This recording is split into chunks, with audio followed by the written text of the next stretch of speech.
आज का जो सेशन उच्चगति अभ्यास भाग 1 से लिया गया है। डिक्टेशन का टाइम शुरू होता है। स्टार्ट। अध्यक्ष महोदय, मानव संसाधन विकास मंत्रालय की मांगों के संबंध में बोलने के लिए मैं खड़ा हुआ हूँ। शिक्षा की पद्धति के बारे में, उसमें परिवर्तन लाने के बारे में, इस क्षेत्र में हमें जो असफलता हाथ लगी है उसके बारे में अभी मेरे मित्र ने बहुत कुछ कहा है। दुर्भाग्य की बात यह है कि देश में सभी लोग यह मानते हैं कि शिक्षा में प्रगति नहीं हुई है। शिक्षा पद्धति में आमूलचूल परिवर्तन नहीं हुए हैं, लेकिन फिर भी इस विषय में कुछ करने की स्थिति में हम नहीं रहे हैं। स्थिति ज्यों की त्यों चली आ रही है।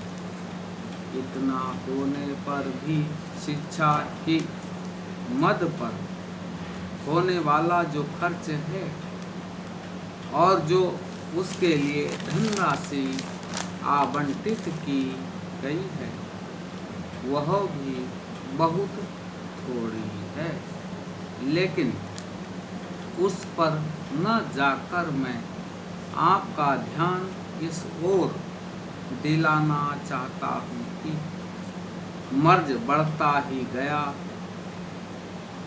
ज्यों-ज्यों दवा की वाली कहावत ही आज चरितार्थ हो रही है। जितने ज़्यादा आयोग और समितियां बैठी और जितनी ज़्यादा शिक्षा पद्धति के बारे में छानबीन की गई, उतनी ही ज़्यादा बीमारी बढ़ती गई। बीमारी का इलाज न होकर और भी खराबियां पैदा होती गई।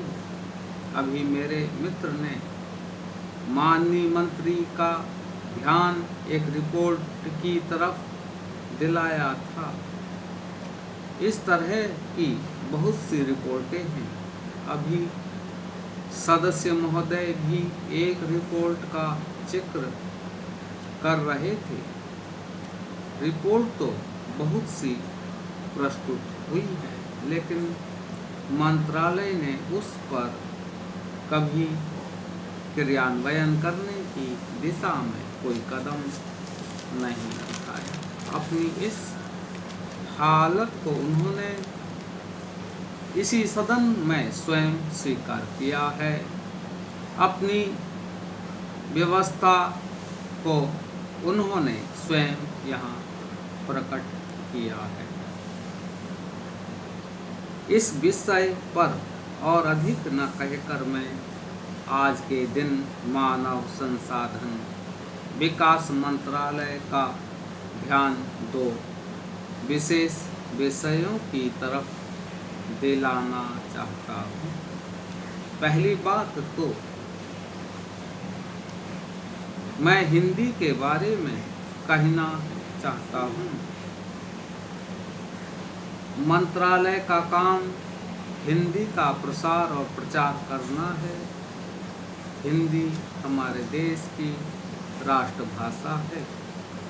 संविधान ने उसको राष्ट्रभाषा का स्थान दिया है, लेकिन हिंदी को वह स्थान अभी तक भी ठीक से प्राप्त नहीं हुआ है।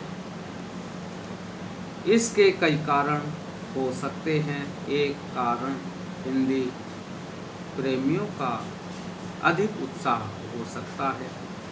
दूसरा, दलगत राजनीति से प्रभावित होकर राजनेताओं का भाषा के बारे में अपनाया गया दृष्टिकोण हो सकता है।